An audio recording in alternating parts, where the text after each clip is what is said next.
So PlayStation 5 and PlayStation 5 Pro price increase and PlayStation 6 launch time leak, and time to talk about the price for this next generation console. Those are the stories we're going to cover today, and if you could hit that like button on the video, thank you to those that do it, and as always, it's very much appreciated. First, yes or no, are you surprised that GTA 6 has been delayed?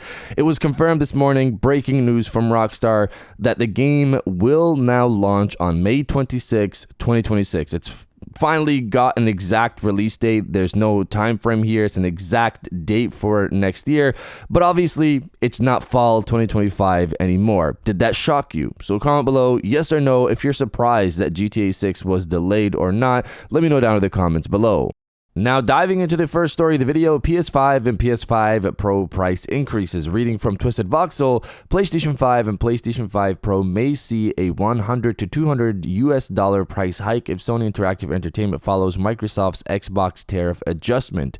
David Gibson, senior analyst at MST Financial, took to Twitter to share his thoughts on the recent changes in pricing of Xbox products. According to him, Xbox Series X hardware price increase of about $100 US likely means that the company is taking a hit on some of the tariff-related costs, as the import tariff for China is currently 145%. Gibson believes Microsoft is likely relying on the assumption that the import tariff on China will eventually normalize to 40%. Only time will tell whether that will end up being the case. However, the MST Financial analyst wondered how Sony Interactive Entertainment will respond to the increased import tariff on China. He believes that unlike Microsoft, PlayStation will not take a hit on profit, and both the PlayStation 5 and PlayStation 5 Pro will receive a price hike of $200 or more this month in May 2025. If that ends up being the case, the standard PlayStation 5 that comes with a disk drive will retail for at least $699 US,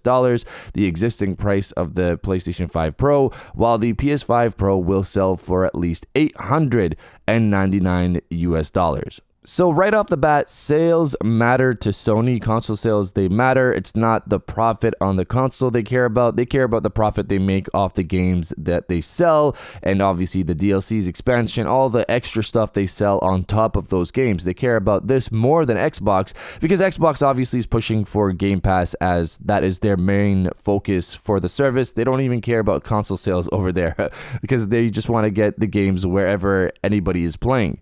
I don't see Sony going this extreme, pushing for a $200 price increase, but I do expect them to raise prices. And also, we don't know how long Sony's US PS5 supply will last, because if people remember, Sony overstocked a bunch of PlayStation 5s in the country, so they can still sell those consoles without worrying about tariff additions or issues with tariffs, so they can still sell those consoles to the public. So let's see how this goes. I just personally don't see a $200 price increase, but let's see what Sony does. And if you're enjoying the video so far, hit that subscribe button and join our growing community on our way to 150,000 subscribers.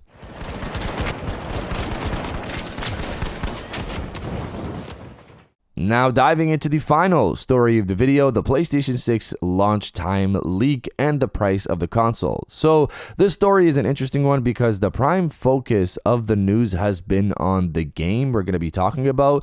But for me, the bigger story is that the studio apparently had a locked release time frame for the next generation of consoles. I haven't seen that part of the story make the rounds as much, so let's dive into that here. Reading from Insider Gaming, an unannounced Blade Runner game that has been in development at Supermassive Games has been cancelled. Insider Gaming has learned that Blade Runner Time to Live was a character-focused cinematic action adventure where you are the only Blade Runner in 2065. The game would feature a 10 to 12 hour single-player story that, per document sent to Insider Gaming under the condition they not be made public, involved a compelling story blending the philosophical themes of Blade Runner with kinetic action-adventure gameplay. The game began pre-production in September 2024, with the core team comprised of those who worked on The Quarry.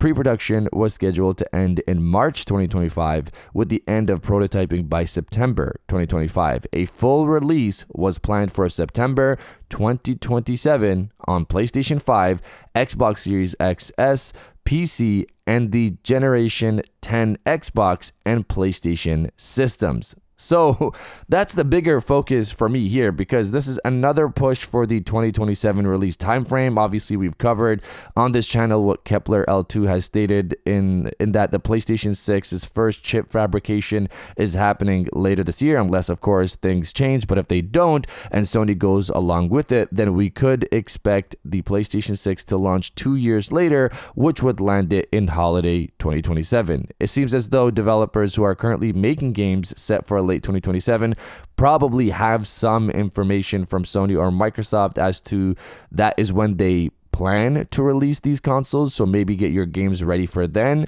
The other side of this, of course, is maybe the studio could have just expected the consoles to launch by then. Maybe they don't actually have information from Sony. Studios won't be getting dev kits until sometime in 2026 if the console is set to launch in 2027.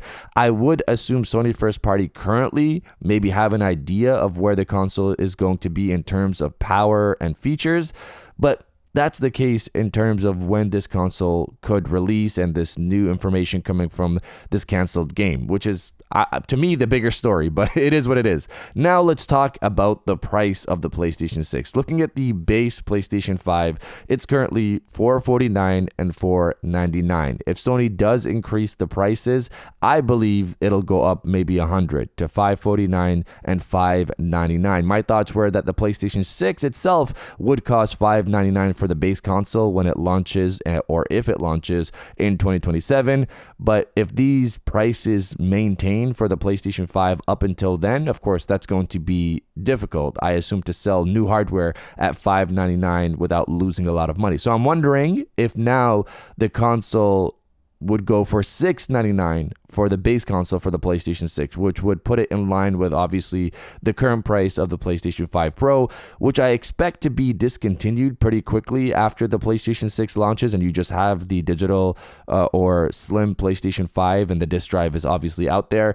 That's currently how I see it. But of course, Sony could shock us with their price changes, and it is $200. I honestly, I don't see a $200 price increase. That's insane if Sony does that, but we've seen insane things, so let's see how that goes. There's also the possibility that deals happen stabilizing the tariff war, and maybe the PlayStation 6 launches in 2028 and a new US president is in near that time, removing the tariffs that we're dealing with. You know, a lot of things could happen between now and 2027 or 2028. Of course, let's see how things go, but you guys let me know how much you think the base PlayStation 6 will cost. Let me know down in the comments below, and if you guys did enjoy this video, please hit that like button, as it always helps, and subscribe if you're new. I got new videos every Monday, Wednesday, and Friday, and now I'll check you guys out on the next one.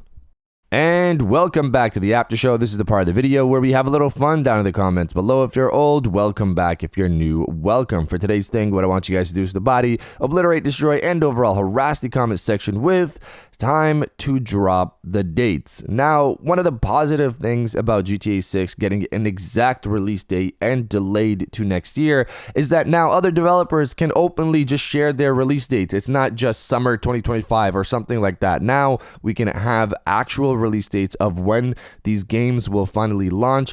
I wouldn't be surprised if the floodgates open very soon and developers start releasing those dates. And obviously we have Summer Games Fest around the corner, so a bunch of dates could come out from that event. Either way, games, a lot of games this year. I'm excited for those games. If you're excited for those games, destroy the comment section with time to drop the dates, and I'll definitely heart those comments like I always do, because I appreciate everybody who stays to the end of my videos. And now I'll check you guys out on the next one.